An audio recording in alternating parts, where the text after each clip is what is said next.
আপনার তো বিশ্বাস পেয়ে গেলেন আপনি। তারপরে আপনি আবার 10,000 টাকা দিলেন, দিয়ে 10টা রিভিউ দিলেন, 10টা শেয়ার দিলেন।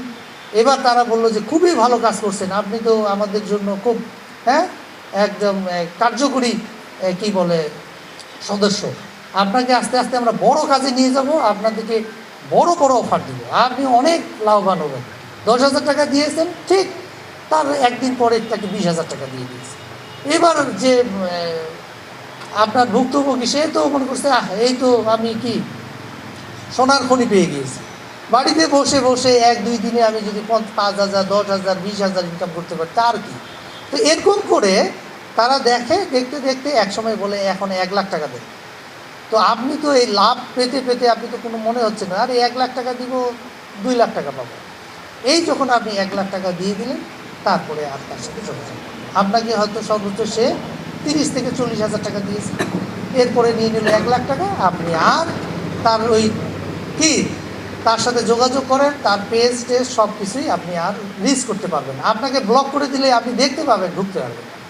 তো এই যে ডিজিটাল যে ক্রাইমগুলো হয়, প্রতারণা হয়, এগুলো কিন্তু এইভাবে হয়। তো আপনারা কিন্তু এই জিনিসটা লক্ষ্য রাখবেন যে কেউ যদি আপনাদেরকে এরকম প্রলোভন দেয়, আপনারা এগুলাতে কি যুক্ত হবেন না। এবং এই যে চাকরির ক্ষেত্রেও যে বিদেশে যাবে, সেটাও কিন্তু এই যে আপনার অনলাইনে দেওয়া হয়ে থাকে, বলবে না অল্প খরচে কি বেশি বেতনের বিদেশে চাকরি। আপনি বলবেন আরে 2 লাখ টাকায় আমি মালয়েশিয়া পাঠাবো, মাসে আপনি 50,000 টাকা করে বেতন পাবেন, 80,000 বেতন পাবেন। আপনি যে 2 লাখ টাকা দিয়ে মাসে তো 2-3 মাসে আমার টাকাটা উদ্ধার হয়ে যাচ্ছে, তাহলে তো আর কোনো সমস্যা নেই।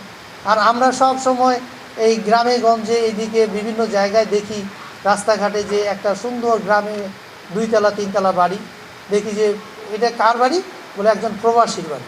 সে কোথায় থাকে? সৌদি আরবে। আরে বাবা, তাহলে একবার যদি আমি সৌদি আরবে যাইতে পারি, তাহলে তো টাকার অভাব নাই, আমিও এরকম সুন্দর বাড়ি দেবো।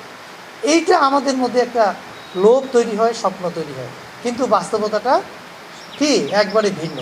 তো এইগুলো কিন্তু প্রতারণার শিকার হতে পারে। তো এগুলো খুবই অহরহ হচ্ছে।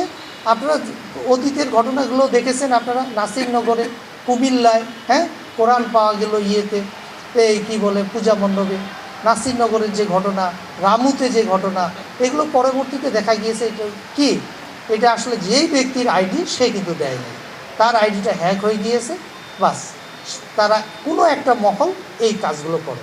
তো এগুলো যদি আমরা কখনো পোস্ট পাই, তাহলে আপনারা সহজেই যেন এগুলো বিশ্বাস না করি।